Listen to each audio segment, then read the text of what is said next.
Imagine watching the core protections for education, healthcare, and the environment slowly dismantled, all under the guise of an agenda that promises to make things better, but only serves to undermine the basics. For many, it's a terrifying possibility.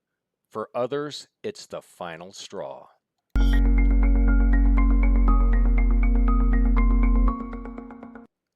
I'm John DeBona, and I'm glad you're here. This is where we cut through the noise and break down the issues happening in our country.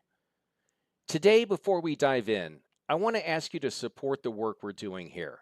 Head over to turnleftpac.org to stay informed, join the fight, and help us resist Project 2025.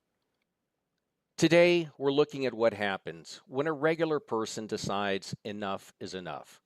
They stand up, not because it's easy, but because it's necessary. Our guest, Sherrie Wiegand, took on that challenge when she saw an agenda threatening the things she believes in.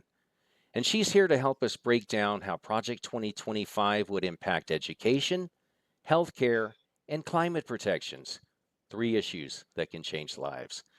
Sherrie, thanks for being here. Yeah, you're welcome. This will be interesting. Absolutely. Well, tell us a little bit about yourself. You've been an activist for decades, and can you tell us firsthand what got you involved in fighting for change and what that experience was like?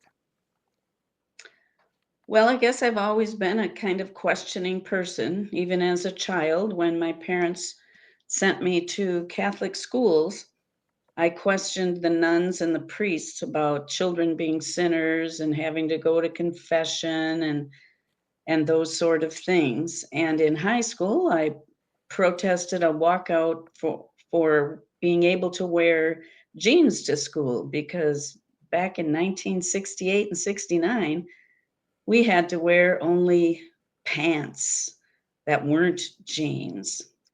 And we won that one. And then Kennedy's assassination really affected me as well. Well, that was a little before high school.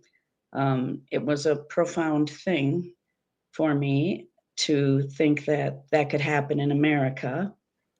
And also the Vietnam War as I got older and went to college and I started becoming a hippie and I loved it. I still consider myself an old hippie. And I protested a lot during the Vietnam War, and we even shut down a major highway. And of course, that war was seemed never ending. So those were some of the things. And then as I became an adult and had children, things even became more important for me. You had mentioned you went to Catholic school. I had 12 years as well. And when you're talking about the Vietnam War, I have childhood memories. I was born in the mid 60s, and I remember my mom and grandma every night watching the television because they read the names.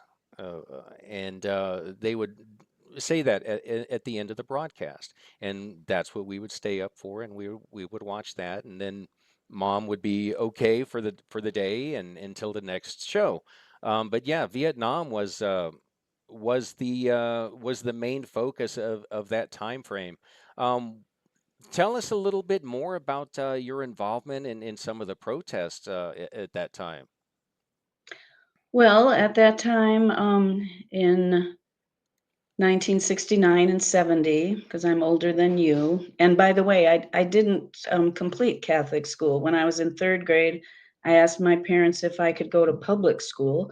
And having parents who were open minded and wanted their children to be happy and involved in their schools, they let me go. So I was one of 8 children who went to public school. Anyway, during the Vietnam War, I went to the University of Minnesota in Minneapolis, and it was kind of a hotbed for protest against the war, and I got involved in it very easily. And I can remember as I was working my job to pay the low tuition of the time in the physics building on the mall there at the college, we would sometimes have to leave work because of tear gas. And then instead of working, I would just go out and protest with the rest of the kids. And uh, I thought the war was horrible and all war was horrible. And I wanted to be a part of change. And now at age 73, I feel like I'm still fighting some of the same things. Oh, aren't we all? Indeed, that's a really good point. And, for those who are listening, who might want to get involved in whatever it is that's important to them, what type of advice would you give them? What does taking action look like in a practical sense now for you? Well, I guess observing things in your own communities to see what um, gives you hope and brings more cooperation and health to the city or community you live in. Like when I first moved to Spooner, Wisconsin, I noticed that the public schools hosted a gun show every year where they sold guns and ammunition in the school buildings, and it shocked me. So, even though I didn't have kids in school at that time, I started going to the school board meetings and protesting the gun shows. And sometimes I was the only one at a school board meeting with a sign that said no guns in school. And I checked on other schools in the state and to see if they did that sort of thing because I had never heard of it in Minnesota. And and I found out that it was rare for guns to be in school because it was against the law, for one thing, and school boards had to enact a certain rule change in order to have a 1 day gun show or a 2 day gun show every year. And so I started getting other people involved who thought it was bad as well, finding places where they could have their gun show. And I got a few nasty remarks, but it wasn't really scary or anything. And then when I got a local news station involved, and they came and interviewed me and the head of the gun show on the gun show day, and it was on the local news, I think the community was embarrassed. And the school board voted to not have gun shows again, and they moved their show to a local civic center, and that's where it is today. Wow, that's quite an accomplishment. Um, did you get any kickback? You had mentioned you got a few comments, things like that. Um, did what was that like? Going in and standing up for something that you believe in, and then being judged and maybe critically sometimes. Um, what was that like?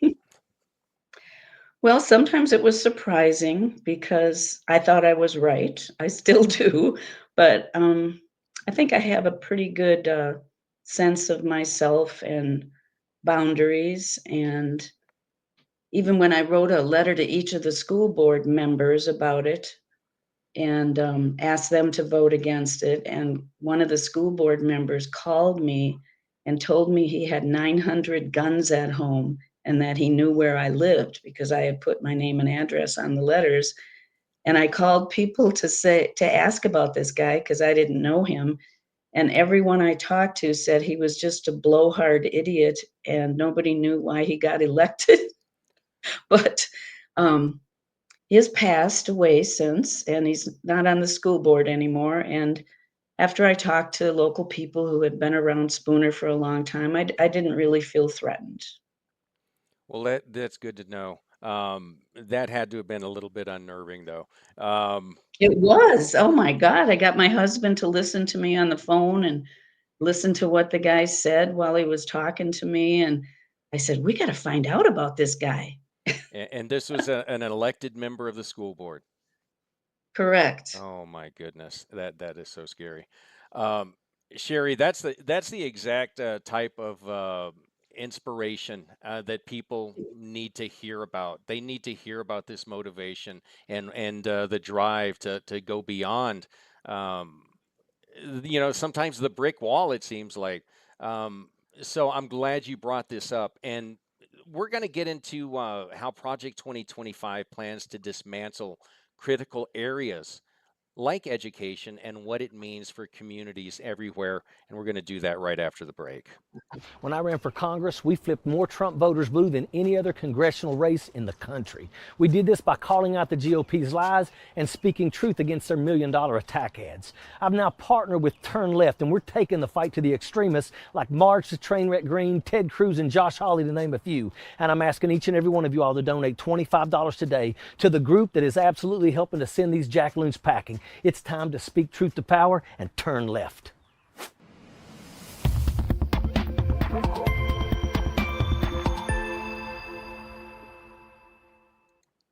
So let's dig into how Project 2025 will affect education.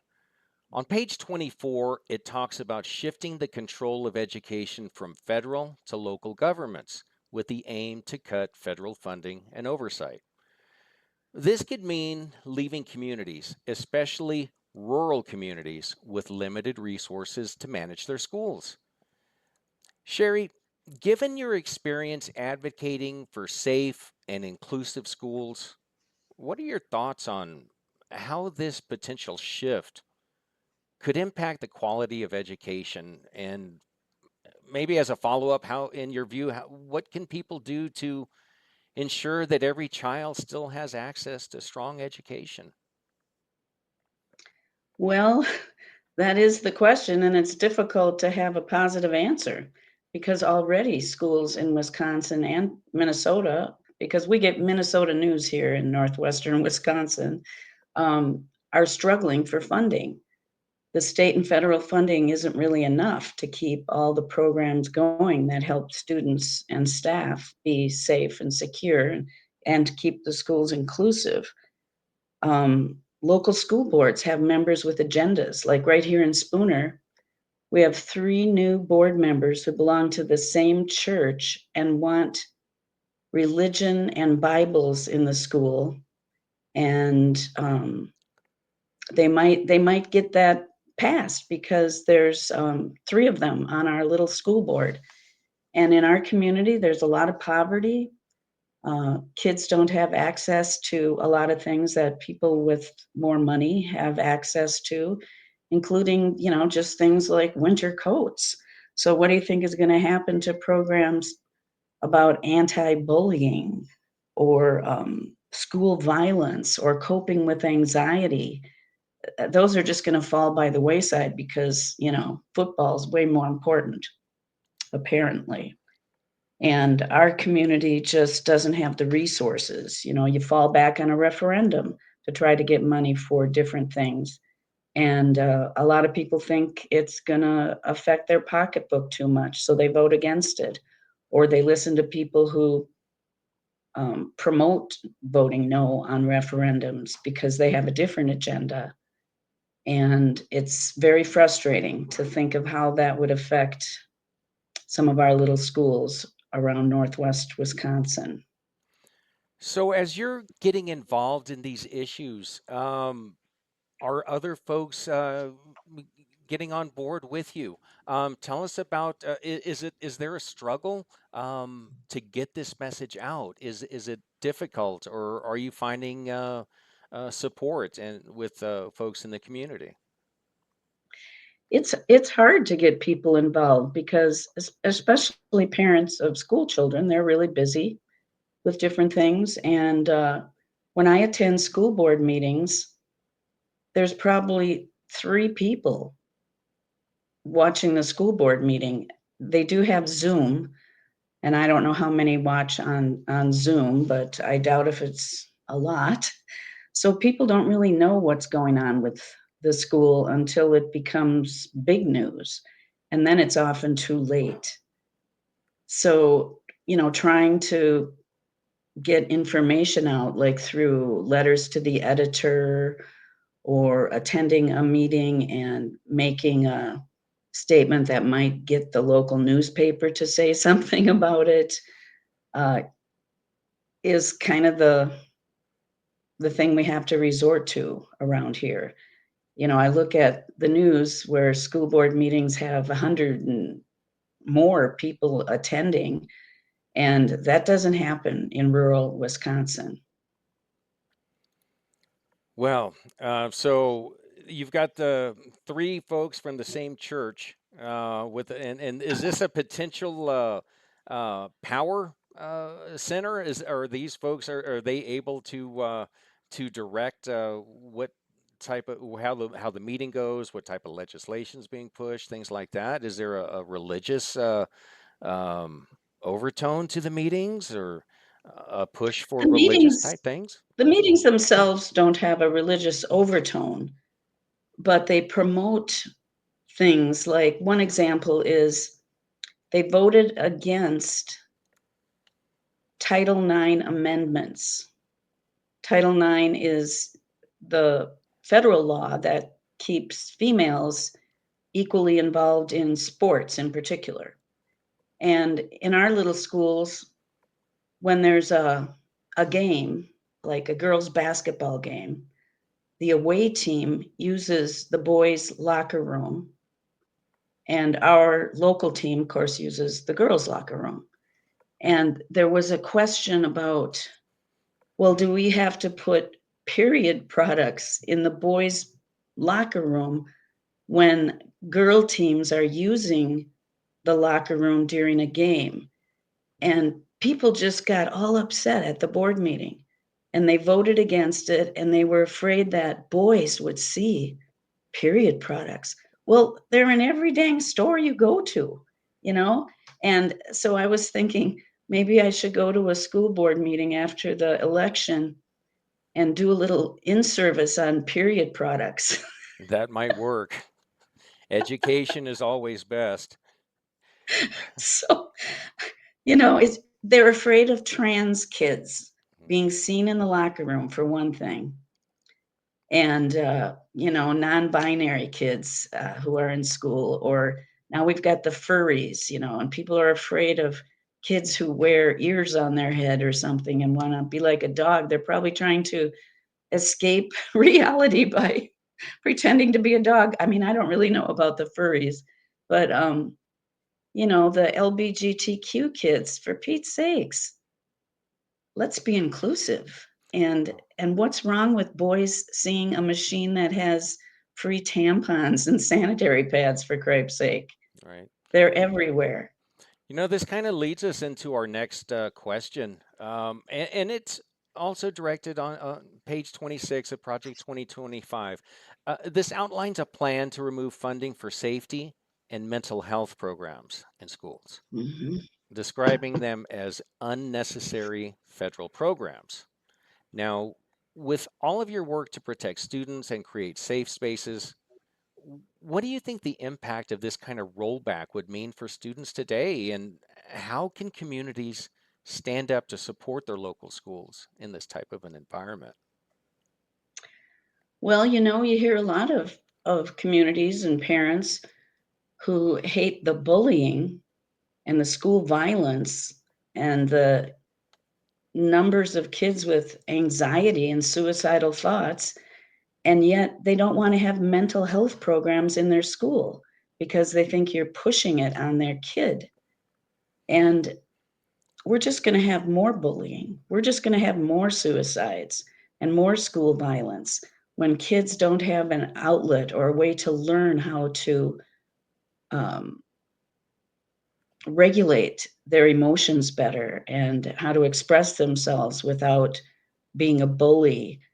And of course, guns and stuff like that come into this as well. But the mental health of our whole country is at risk. COVID had a lot to do with it, and all the school shootings had a lot to do with it. But removing mental health services is the opposite of what we should do. Absolutely. And it is an eye opener to hear about what's at stake.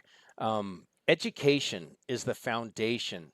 And if we lose that, it impacts absolutely everything. So let's move on to healthcare. Another essential area that Project 2025 plans to radically change.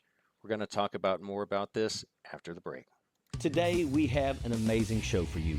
Join myself, special guests, and celebrities. What's going on, Ice-T? Andrew Yang. Somebody else was hopping on. Oh, hold on. What's going on, Battle? As we roast GQP Jackaloons. He may not be a real businessman, but he is one hell of a con artist. That's what it is. That's what they got indicted for. Treason and sedition. And address the headlines of the day. They must be held accountable. Live streaming every night. I got more time in a friggin' port in a friggin' combat zone than you've probably got in the military. This is Ojeda Live. So let's talk about protecting services for vulnerable populations. Sherrie, you've worked for decades in mental health and social services, so you know firsthand how vital these resources are. And Project 2025 plans to drastically cut public health funding, particularly for mental health services. Given your background in mental health, let's talk about the impacts that you expect from these cuts. I know we talked about this a little bit more, but we can dive into it. And it was a very rewarding career, meeting with people where they live in the community and helping them, navigate services and providing services. And our services are already stretched thin. We only get so much funding. There are only so many workers who work in these programs. And the stigma about mental illness is still very prevalent in our society. I can remember getting a call from the local police department once because they knew me because I had to do suicide evaluations at the police department. But they called and they said, we have a lot of people downtown complaining about this guy walking around, and I think he's your client, and I'm wondering if you could do something. And I said, well, what is he doing? Oh, he's walking down the sidewalk talking to himself. And I said, well, is he naked? No, he's not naked. Is he breaking anything? No. Is he stealing anything? No. He's walking around looking crazy. And I said, well, I guess that's not against the law. And he's not violent, and I'm not going to do anything about it. That would be humiliating for him. He's just walking, and he can talk to himself if he wants to. Absolutely. But, if you don't provide services for folks, they end up homeless. They act out on their hallucinations and paranoia. And they just can't take care of themselves because it's not their fault they're mentally ill, and apparently people with Down syndrome get a lot more compassion and services in our community. There's a workplace where they can work and they have lots of services. But if you're mentally ill in a different way and you were born with it or it just happened to you, apparently people don't care. And it's really sad that stigma not only affects the person who has the illness themselves, but our whole community that lacks compassion for others who can't help what happened to them. Yeah. So let's move on to our last question. On page 34, Project 2025 targets healthcare for low-income families and vulnerable communities, just like we were talking about. This proposes rollbacks that would impact everything from preventative care to emergency services. With your experience, what do you say to families who are worried about losing these vital services? Because it's always the innocent folks who seem to be paying the price here. That's so very true. It's hard to know what to say to the families themselves because what happens in our community is that the emergency rooms get overused if people don't have adequate health insurance or a connection to a clinic in any way. And then sick folks go to work and send their kids to school when they're sick, and that affects all of us.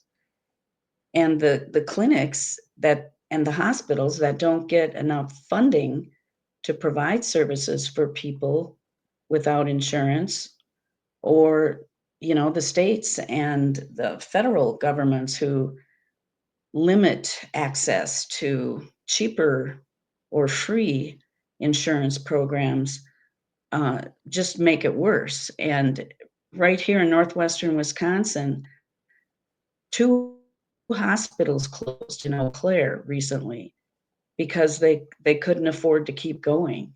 And that affected, labor and birth care because both of those hospitals had that, and some of the smaller, more remote hospitals don't even do maternal care anymore. They don't even if you show up in the emergency room in imminent labor, then you might be able to have your baby in a hospital, but only in the emergency room, not in a nice maternity room. And it's not only happening here; it's happening all over. So if people are left without health care, then they need more emergency care and they may become permanently disabled. And we all can get sick from people running around in our communities and workplaces and schools sick because they have no other options. And these are the direct consequences of these cuts. And it seems like these are the things that they don't want the public to focus on. They don't want us to be informed about these things. Sherrie, it has been a real eye opener to hear your story and to understand the very real stakes that Project 2025 brings to your community and to all of our communities. Thanks for sharing your experience. Is there anything that you'd like to leave us with today? Any final thoughts? Well, one thing I got involved in that I never expected was a county Democrat organization. When I moved from Webster, Wisconsin, which is in Burnett County, to Spooner, Wisconsin, which is in Washburn County, I got involved in doing some election work with them as a volunteer, but I wasn't really a member of the Democrats. And I got to know some people in the Democrat organization. And they asked me if I would run for chairperson after a few years. And I decided to go ahead and do that. And so I've been the chairperson for a while. And during this election cycle, we've really done a lot of improvements in our little organization up here in northern Wisconsin. And we've increased our membership quite a bit. We've hosted things like a Fair Maps celebration speaker event. We created a better county website for our Democrats up here. And during this election now, we've gotten more members and volunteers who aren't members helping us put out yard signs and highway signs and promoting and writing letters to the editor up here, which is a real helpful thing because people who subscribe to these small local papers up here really do read the letters to the editor. And we have a good Facebook page now for our county Dems. We did a lot of door knocking, and now we're doing sign carrying rallies at a busy corner in Spooner, and we get lots and lots of people driving by who see our signs to vote for Democrats. We sent out thousands of postcards and did a lot of phone calling and a lot of behind the scenes activity with other local leaders. And I think the local Democrat organization has grown and been inspiring in the community, and people have gotten to know me a little bit around here. And now when I post something on Facebook, sometimes some of the local people say things, like, I see the signs, I've read your letters to the editor, and I like what you're doing. So I think it helps to get involved in local politics when it's of such importance as it is this year.